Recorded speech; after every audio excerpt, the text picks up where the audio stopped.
everyone who has joined. I am recording this, so I will share the recording with Katie and Luke after it is ready to go. And as she mentioned, it will be shared, or you'll be able to find that if you need to reference back. I'm Janine. I am a customer success manager with Skillstruck. I'm located in Heber City, Utah. Extra points for anyone who knows where that is. So excited to be with you today. And I also have Bree Yoakum. She's one of our curriculum developers, and she's going to be talking with you about DDI. What I'm doing first to kick this off is I'm just going to do a quick overview of how to view student progress in the platform. And then I'll turn the time over to Bree, and she has a great presentation for you, and we'll talk through that with you. And then, as Katie mentioned, the second part of this time, I will stay on to answer, any questions that you might have about the platform, about the student experience, how to work with the curriculum, all that stuff. So I'm going to I'm going to go ahead and share my screen. And so what you should see here is the educator portal. So when you all log in, this is where it should take you. And we're going to be looking at student progress, as I mentioned. And one thing I need to say is that yesterday I realized one of the components, looking at quiz results, was not working for me, but we can still talk through it. And just wanted to make sure I mentioned that. I'm having technical difficulties myself. Okay, so here we are in student progress. So what you're going to see at the very first is that it defaults to the lessons. So lessons in Launchpad, the K-5 platform, lessons in Voyage, 6 through 12 platform. If you were looking for TypeStation student progress, you would select TypeStation. Similar with robotics, you would select that separately. But I'm just going to stay here in lessons. What you will see at the top here is an option to look at the unit view or drill down to the lesson view. Right here, I'm in the unit view, and I have my section selected. You would choose the section you want to view, and then the unit. So in this case, this is HTML1. It's the only one it's letting me select. This is a Voyage unit.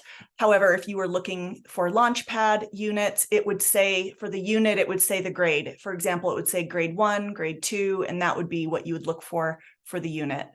So here in this HTML1 unit, I can see my section of students at a glance, all of them here, seeing their entire unit progress at a glance right here. And then over to the right, these are the individual lessons that are in that unit.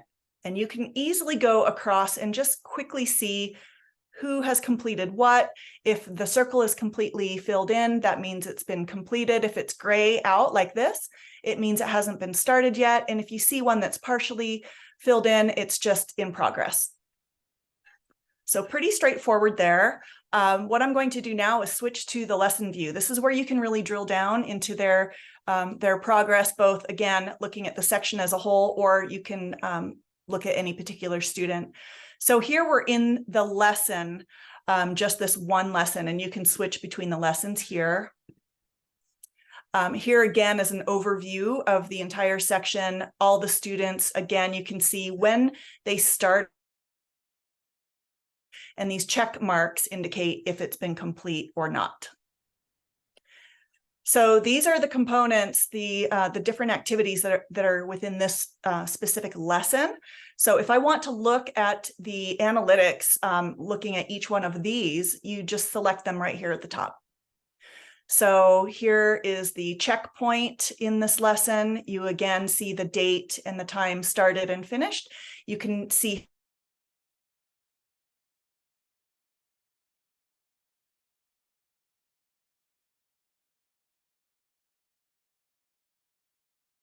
frozen.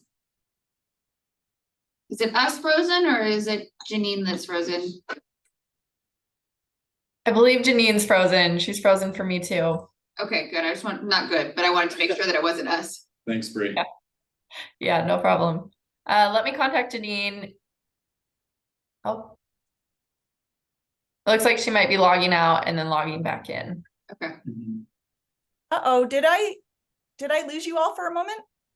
Yes. Where did it stop? You had just gone to the lesson view to, to view those. Had I started looking at all the different activities in the lesson? Just showing when it was started and finished. Okay. Wow. Sorry about that, everyone.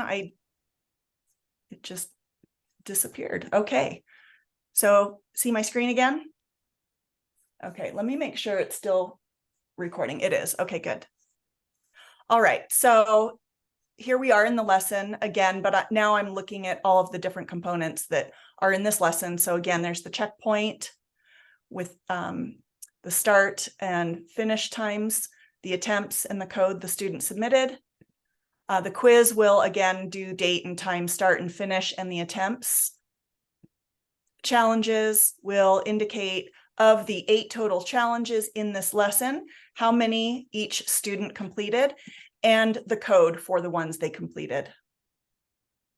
And then with games, it will again say of the 2 total games in this lesson, which ones did the students complete? And it's really that simple. Are there any questions about viewing student progress? If you're muted, please feel free to unmute yourself now. And if there aren't any questions, I'll turn the time over to Bree.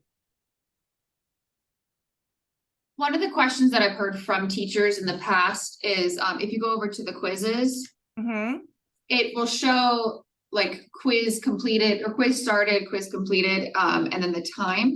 Is there a way to know like the number of attempts they got or any of that, or is that something that's so again, it's not pulling for me. I don't know what's happening on my account, but it should show the attempts for the quiz.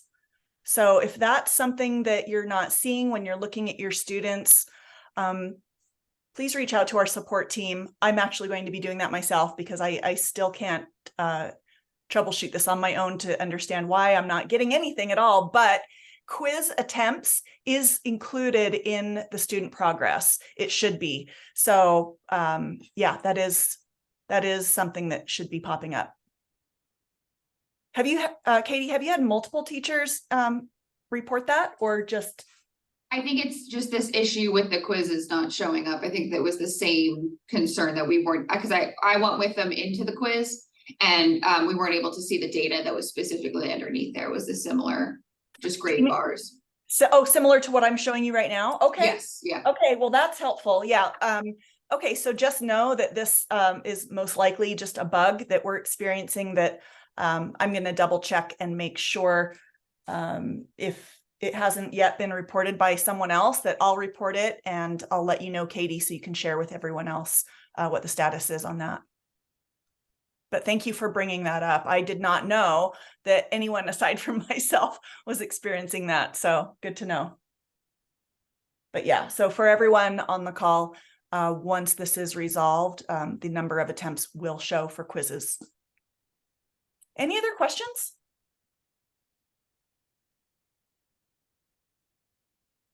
Okay. Well, I will go ahead and turn the time over to Bree and stop sharing my screen so she can share hers. Awesome. Janine, before I get started, we have a quick question of how can I assign the same lesson to everyone? Can you just do a quick overview of how to lock and unlock lessons for sections? Oh, of course. Yes, yes, yes. Let me share my screen again. Great. So I'm going to go back to the educator portal. And when we're looking at manage curriculum here, this is where all of our curriculum lies, K through 12, everything we have. So you would first want to select the section of students. This is where you can set the minimum requirement of activities. If there are challenges, how many do you want to require the students to do? Same with puzzles, games. And then you can also set a limit for quiz attempts. But down below here is all of the curriculum. It's indicated in green for Voyage, blue for Launchpad down here. Everything, most likely when you come in here for the first time, it looks like this. It's all blue, it's all unlocked. We recommend that you lock everything and hit save and start there. And then find the curriculum that you want to unlock for that section. So that would be how you, make sure that section of students is all getting the same exact curriculum. Was that the entirety of the question, Bree? Yeah, that was a question. And then also how to do it so you can lock lessons so students can't just keep going on and on and on. Yep. So going back to the educator portal under manage sections, over here on the far left where the pencil is, where it says edit section, when you select that, the very first toggle setting that you have the option to enable or disable is require lessons to be completed in order. We also recommend that that is enabled. Be sure you hit the save button if you change anything in this area, but that will force the students to complete the lessons in order. They won't be able to click on an upcoming lesson or jump around in any way. They have to complete them in order. So, great question. Any other questions? I have a question. Okay. I am banding like 3-5 and K2, and I want to take like say a third grade lesson and give it to all of the third, fourth, and fifth graders. How do I go about doing that and selecting, because it's a third grade concept, but I want my fourth and fifth graders to have that lesson as well? You can go into manage curriculum and select the section, even though it might be, a different grade, you can still unlock the curriculum for another grade. We have all of them here, and you can unlock them. There's nothing preventing you from unlocking a different grade curriculum for, the grade it's not indicated here that it's for, if that makes sense. You have complete control over what you lock or unlock for any section. And how do I control the games and puzzles and everything like that for them all to use? For example, there's what was it, the accessibility. I'm kind of following our progression. The accessibility, there's a memory game with it, and I would like to assign it to my third, fourth, and fifth graders, but it's actually for a group lesson. Can I assign it as a like a puzzle or a game that they can do the memory game instead of whole group? Janine, yeah, I was going to say, I think Bree might be able to answer that better than me. So with the accessibility game you're talking about, we don't have like a lesson on the platform for accessibility, because that's one of those ones that we felt was better taught using like an unplugged activity. So for those games, since it's not assigned to a lesson, it is only accessible to your students as like playing it whole class. So unfortunately, no, like we can't assign it to the students. Yeah, as of right now that I know, you can't. There is a teacher who says she might have figured out a way how to, so I can look into that for you. Do you use Google Classroom or? Oh yeah, I can push it out, and I also use LandScholar, which I can push out the link. You know what? If you copy the game link, like if you open the game and copy that link, that's how I've heard a previous teacher did it. I don't recommend it because I haven't tested that. I don't know if it works, but you can try it and see. But it was designed to be played whole class, so. And to piggyback off that last question with the hardware and the hardware software, it says on the top left-hand corner of the fourth and fifth grade, third grade. So the fourth and fifth graders think that, hey, I'm not logged into mine. I'm in third grade. Yeah, so it is, because the units are designed for grade levels to hit certain standards. If you unlock the grade 3 curriculum for your third, fourth, and fifth grade students, they are all going to see grade 3. What we recommend doing in that case is if you're doing third, fourth, and fifth grade bands all in the same classroom, it might be better and you want them all to do the same unit, maybe do the upper grade one, the fifth grade one. For those students that need extra help, I'll be going over some different targeted interventions and features that you can use for your students who might need extra support.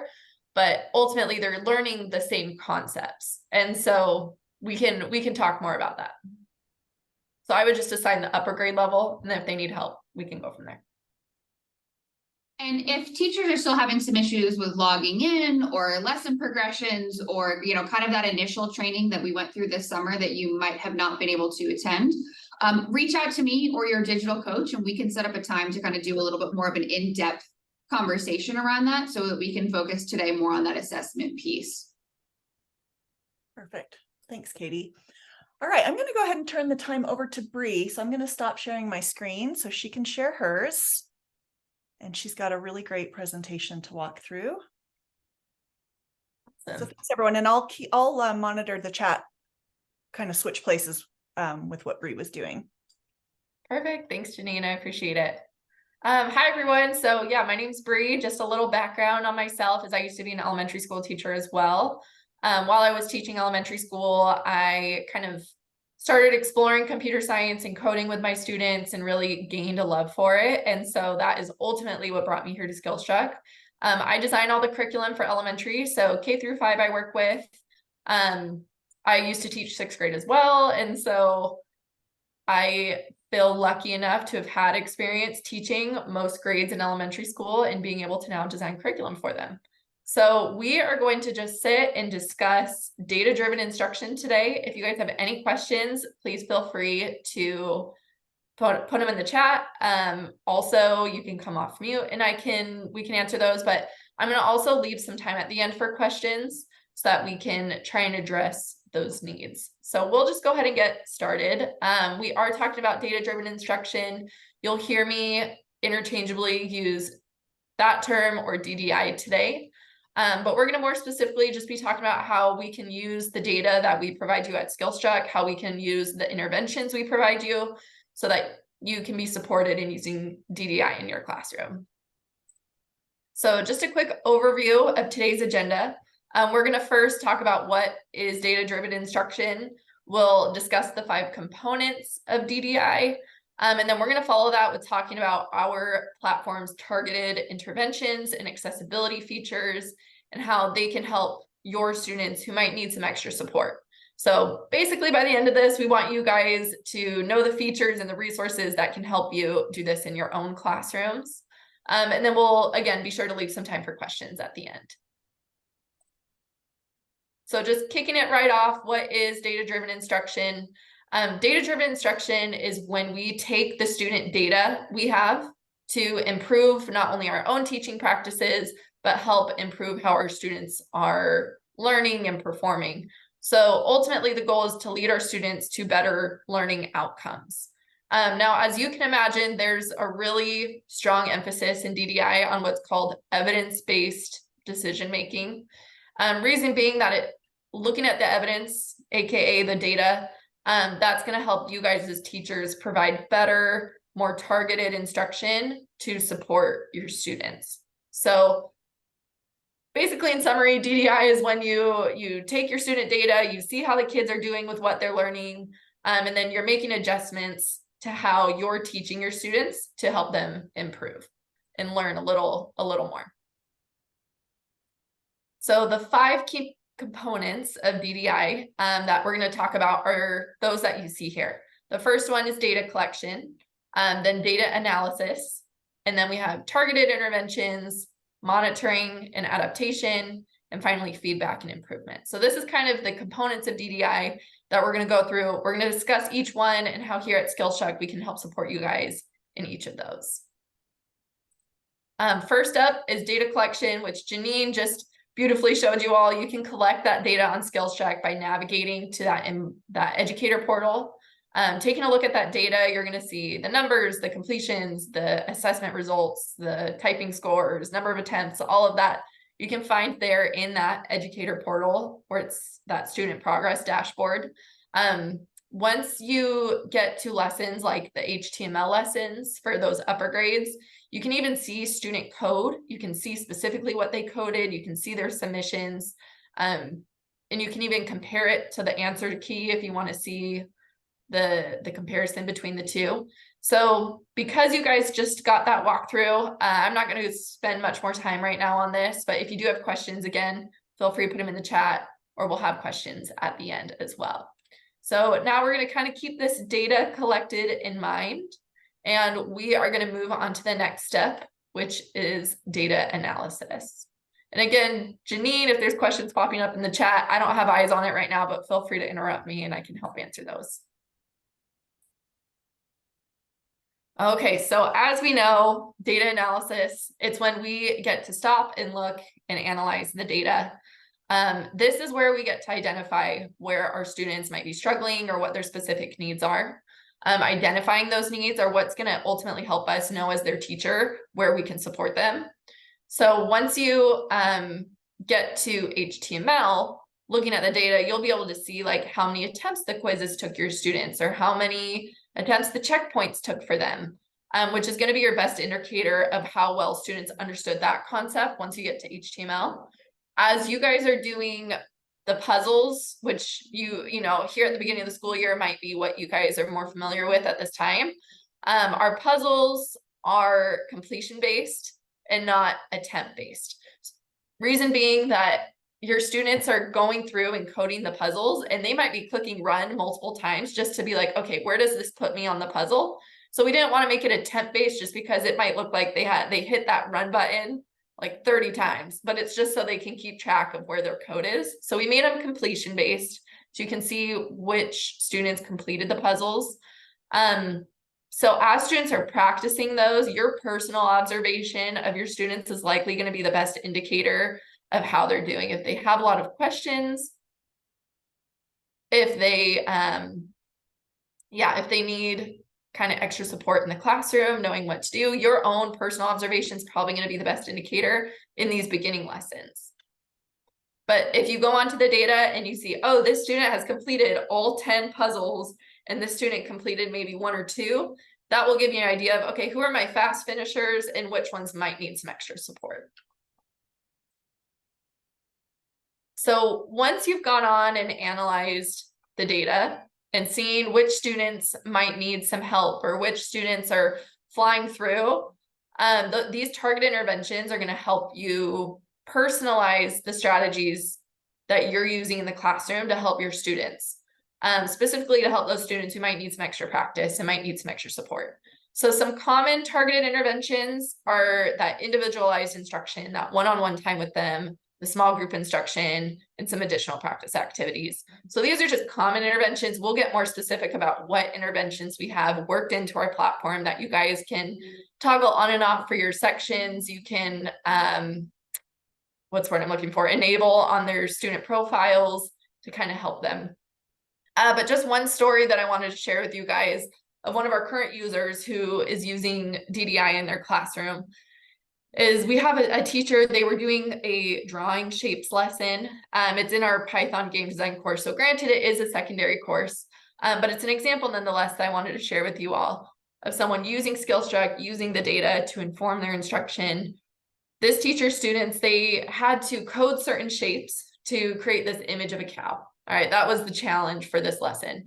And her students, they passed the challenge, but they met the requirements. And as this teacher was looking in and doing a deeper dive into their coding files, she noticed, okay, some of these students just created the shapes in random places on the screen as opposed to them being connected and looking like this picture of a cow. So again, that's where viewing that student code and seeing what it looks like is going to come and be really helpful, especially when you get to the HTML lessons. So ultimately, this teacher, it led to her creating an unplugged activity. One, to help her students. She used our lesson plan generator, which I don't know if you guys are familiar with, but I'll go ahead and share with you a little bit about that in a minute here. But on this lesson generator, she created an activity specifically for this cause, where her students had to use paper and pencil to draw where they'd put the shapes on like a coordinate grid. And once the students had done that, she had them go back into their files and amend their code to make it look like that hard copy they had done on paper. So using the lesson generator, using the resource we had on our website, she found what specifically her students needed support in, quickly made that activity for them. She saw from the data, okay, I viewed the student code, they need some extra support, let's do this. Now in elementary, this again might look like viewing a student's HTML file once you get to the HTML lessons. And potentially having them pre-work it out on like a graphic organizer or a flow chart to kind of get their brains working and get the ideas flowing. you'll know as your students continue doing the lessons, you'll know more of what supports they're going to need. That lesson plan generator I was just talking about. So this is a great tool to use. This is just the first resource I want to touch on. Of course, when you guys submit feedback to us, we want to get on it as soon as possible. Our team sees all the feedback you guys put in. Anytime you reach out to our support team, we can see what is needing to be updated or improved, or if you're like, hey, this kind of activity would be really helpful to have on the platform. You know, giving us that feedback is great because we can try and implement that and do it as quickly as we can. But when you're needing something really specific to your students that we might not have created yet, and if you're needing it really quickly, this generator might be the best option for you all. It's going to give you different activities you can do to address the needs in your classroom. So the first one here, it gives you some extra support. You can create your own activities. You can do this by just entering the age of the students you're teaching, the length of the activity you need, what subject, if you guys are teaching about conditionals or loops, you can type that in the subject matter. If there's certain standards you want to hit, you can type that in. But then you'll just generate the activity and it will pop one out. If you don't like it, generate another activity. It will pop out a different one. So you can use this to help support you in your classrooms. The planning tools, you can create graphic organizers, flowcharts, like I had mentioned, some elementary teachers have done to support your students in compiling their thoughts and kind of the message they want to share before going in and creating a program. And the integration is the last point I want to touch on with the generator, is that once your students start learning HTML in the upper grades, it's going to be 3rd, 4th, and 5th grade, then there's going to be an infinite amount of possibilities for integration, because HTML can ultimately be integrated with any subject. And so choosing something your students are interested in, choosing something you're already teaching, maybe even that they're learning in a different subject, students can create a website or topic on that concept. So I just wanted to show you guys the generator. This has been helpful for schools when they see students are struggling with a certain concept. If we don't have an activity that will be necessarily helpful for that specific thing they're struggling with, then you can create an activity using this. It's no work on your end. It's just inputting the information of your students and what you want to cover, and it will pop one out for you. So it's fun. Just be creative, play around with it even. And if you like an activity, just download it and you'll have that with you forever, which is nice. But let's talk more about the specific interventions that are on the platform. So the first one is the differentiated instruction. DDI often involves differentiating your instruction to meet the needs of our students. We have so many students in our classrooms. They all have different needs. Their learning varies so much. And so that means we need to tailor our teaching methods, use different materials, assess to what their level of understanding is at, which can be difficult to do with so many students. And so following the lesson plans is going to be helpful in providing that differentiated instruction. Next is our extra practice here. With every platform lesson you guys do, there's going to be multiple activities. So whether that's puzzles, in the lessons that have puzzles, there's going to always be at least 10 puzzles there. There's challenges, the ones that have challenges, there's multiple challenges. Sometimes they have games, and these are to help provide as much practice as possible for your students. Granted, some students are going to be your fast finishers, which in that case, it's like, great, go on and do all 10 puzzles. Some students are going to take more time to figure out the coding and figure out the concepts. And if that's the case, they have multiple practice opportunities. You can help them specifically. You can give more of that individual instruction while your fast finishers are off doing all 10 puzzles. You know, we try and give lots of practice opportunities to help balance those varied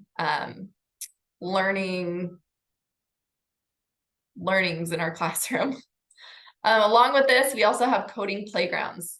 Coding playgrounds are honestly one of my favorite interventions to use in the classroom. This kind of bleeds in with the extra practice piece. So coding playgrounds are just an open sandbox for coding. We have playgrounds for all the different activities we do, if they're puzzles or HTML or robotics or the Blocks program that you'll see in K through 2, or Blocks Pro, which you'll see in 3 through 5, or typing. All of these different activities have a playground on our platform. That means it's just an open space for your students to be creative, explore, practice their coding. For those fast finishers, if you're trying to it is most helpful to keep students in the same lesson. So if these students are finishing fast, have them go into the playground, have them create their own project, whatever it is you guys just learned. Meanwhile, you're still able to offer that intervention and that help to your students who need that extra support. Another one is starter code I want to touch on. Starter code you can activate for the whole section. And so that's going to be in your managing sections area, if I'm correct, Janine, is that right? Okay, great. So you can toggle that on for them. And what starter code is they go into the coding challenge or whatever, and the beginning has already been started for them. So it's not like a whole coding tag has been done for them, but it gives them a little bit of a head start, just so it's not a blank screen. It kind of gives them that little push, that little nudge of, okay, you already got started. Here's where you can begin. So starter code we've found is really helpful for those students who you see through the data need a little bit more assistance, or even just motivation to get started. And last one is vocabulary. Vocabulary is available in all the textbooks. If students hover over the blue words in their textbook, those definitions are going to show for them on what that word means. Even just taking that couple extra seconds to review the vocabulary, make sure your students understand the concepts, will really make a world of difference for what activities they're going to be practicing in that lesson. Before, I know I'm kind of fire hosing you guys with information. I want this to be as helpful as possible. Before I keep going, have there been any questions regarding the interventions that have come up? I'm not seeing any questions in the chat. So if anyone wants to unmute and ask Bree now, that would be great. I don't know if this is an intervention question, but just in regards to the playgrounds, are there like videos or lessons like to help the kids like know what to do? So the playgrounds, let me think. There aren't necessarily like lessons to teach them the playground. If you follow the lesson plans, a lot of times when you're learning new concepts, if you're doing like the Blocks Pro lessons or the HTML lessons, a lot of times it will have you do some guided work coding together in the playground. So it's kind of like built into the lesson plan. There aren't specific tutorials on how to use it, because the idea is that they will have already learned how to do it like in the lesson. So then it's going to be more intuitive once they go into the playground. Okay, yeah, that makes sense. Thank you. Okay, yeah, of course. Great, I will go ahead and keep going. Thanks for the question. So let's go on, just talk real briefly about monitoring and adaptation. This is just when teachers continue to track your student progress. As you guys are helping them, you're giving them those extra activities, you're giving them some small group instruction or one-on-one time, you're walking around the computers and taking stops at different desks, as you're helping your students, this is when you get to track your students' progress.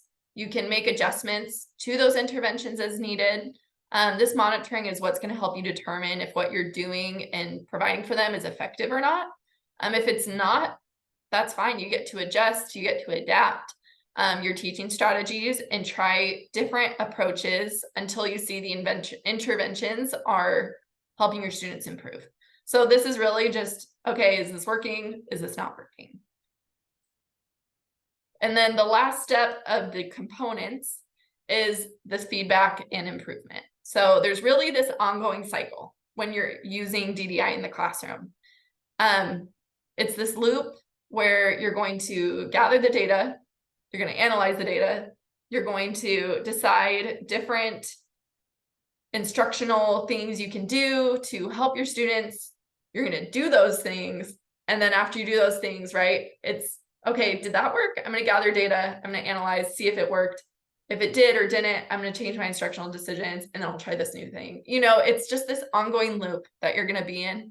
And it's a great loop to be in as it's going to help your students improve. You guys being interested in DDI already tells me that your students are going to get help. They're going to get support. They're going to improve because they have teachers that are caring, right? You guys are awesome. So this cycle is going to continue throughout the whole school year. Using the data, monitoring if your interventions are working, and making adjustments as needed. And then one more thing I just wanted to cover before we get into questions is the accessibility. So we do have accessibility features on our platform. I don't know if you guys have been able to explore those or not. Janine, I don't know if the features are in my account. Like, I don't know if I have access to toggle them on. So maybe after I finish explaining, if you want to share your screen and just show them how to do that. Definitely. Yep. Okay, awesome. So the accessibility features are great. You can toggle them on in each student's profile. And once it's toggled on, you can click save, which Janine will show you. And there's going to be this blue icon that pops up at the bottom of the screen. And it's great because on this button, you can adjust the font size on their screen. You can change the screen contrast color. There's so many different features you can adjust per student, which is especially helpful for your students who might have IEPs to help provide those interventions to them. We also have text to speech. If you click the microphone icon at the top of the screen, we have it for the textbooks, the challenges, the games, you know, there's text to speech all over the platform.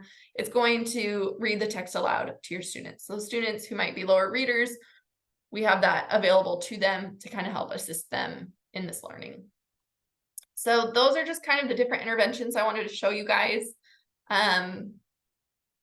If you guys, we'll go ahead and we'll just move on to, well, actually, Janine, do you want to show accessibility and then we'll finish with questions? Sure. In fact, I was just responding, Lauren, to your question about changing the language. So I'll do both at the same time. So perfect. Okay, great. Let me go ahead and share my screen. Okay.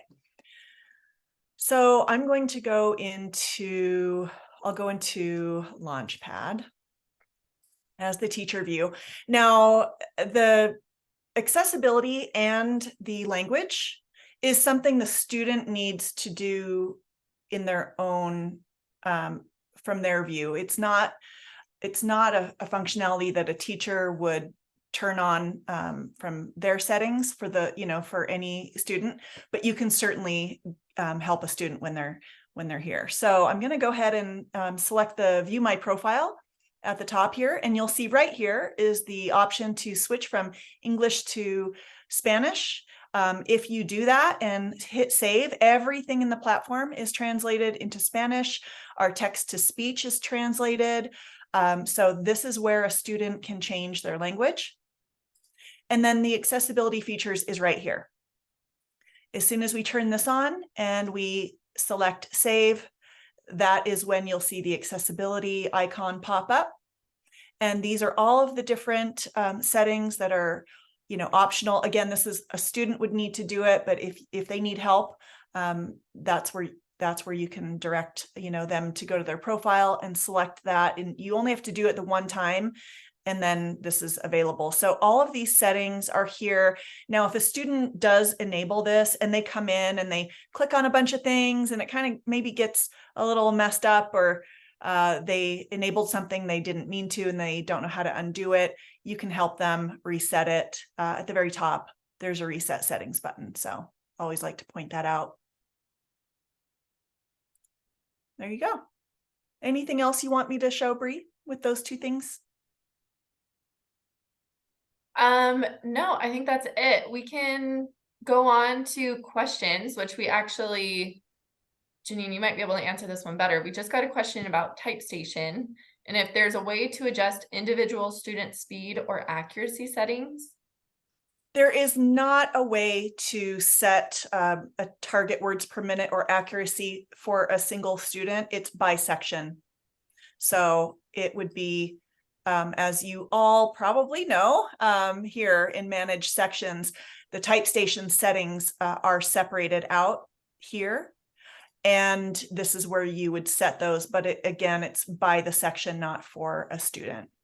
We've had a lot of teachers that are doing type station with the little kids, our first, second, third graders they're struggling to get through that initial, the assessment, thank you, because these are too high for the kids that don't know how to change them.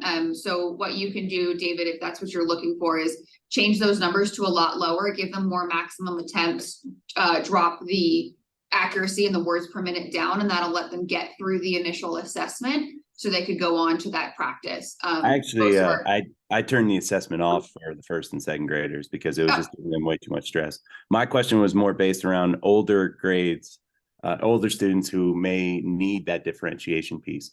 I saw that there's a dyslexia feature, which is really great for a student with dyslexia, but having that speed at 20 words per minute, it overwhelms him.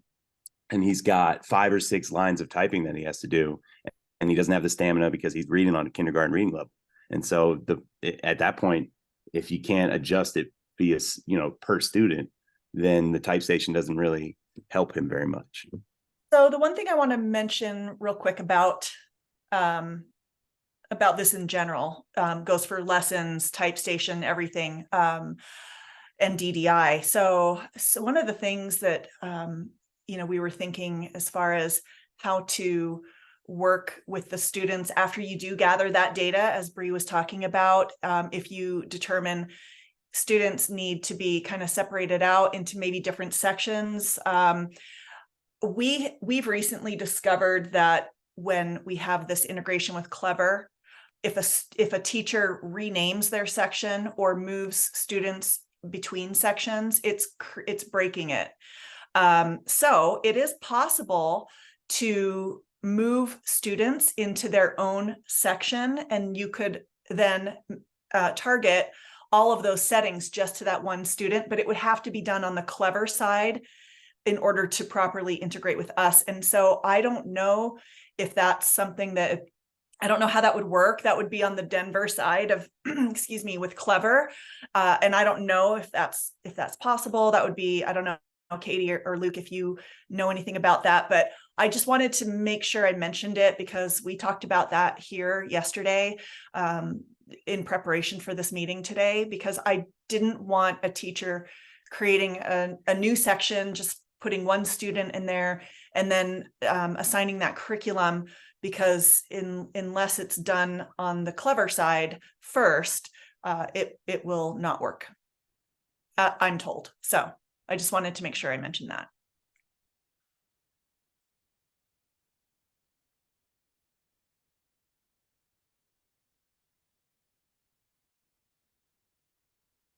I guess also, if I can kind of, part B of that question would be when it comes to kindergarten, letter recognition is still something that most kindergartners are working with. And then on top of that, hand size is also a factor. So would you recommend just putting it at 1 word per minute and having them just kind of go FJ for however long it takes for them to get on the next lesson?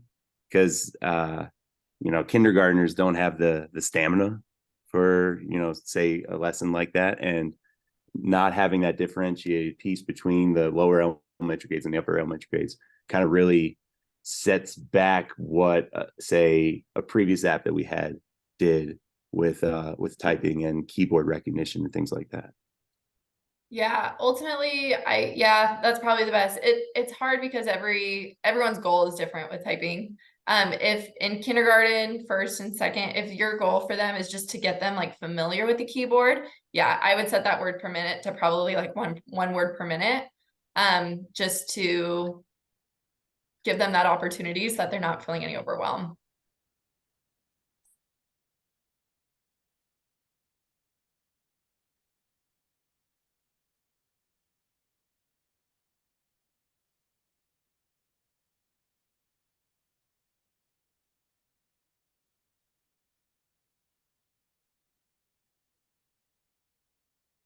Any other questions for Bree?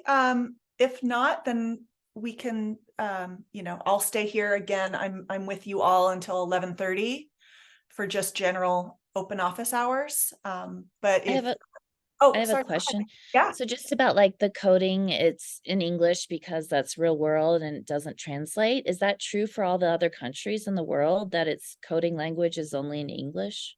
Yeah, yeah, it's crazy That's coding. crazy. Yeah, That's a so good that's question. I didn't know the answer to that, but yeah. So there are coding languages in China, but it's not Python, it's not HTML, it's a Chinese coding language. Interesting. And just to speak to that too, we had a lot of discussion with our MLE team about this too, because they were concerned like, oh, this is in English. And our response to them was essentially that coding is in English, but it's also a trans language. So when you are saying left, that's left in this, but then it also could be an L, or it could be \B for bold, but that doesn't necessarily need to stand for bold. And so we're going to drop in a presentation that we gave to our MLE team about that and those connections, because some words are English, but then some are just code, and how that works together. So we call coding a trans language because it's English based, but it's not just English. It's good to know. Yeah, I made like translated the directions to put them next to each other for the kids, but I don't know if that is a good thing. I don't know. Yeah, sounds great. And then one thing we do want to highlight, Brittany asked a great question about the words per minute is accuracy suggested grade level, similar to like Lexile levels for our elementary kids. So Bree is going to create something and then share that over, and then I will add that to our all-in-one so the teachers have it. That would be fantastic.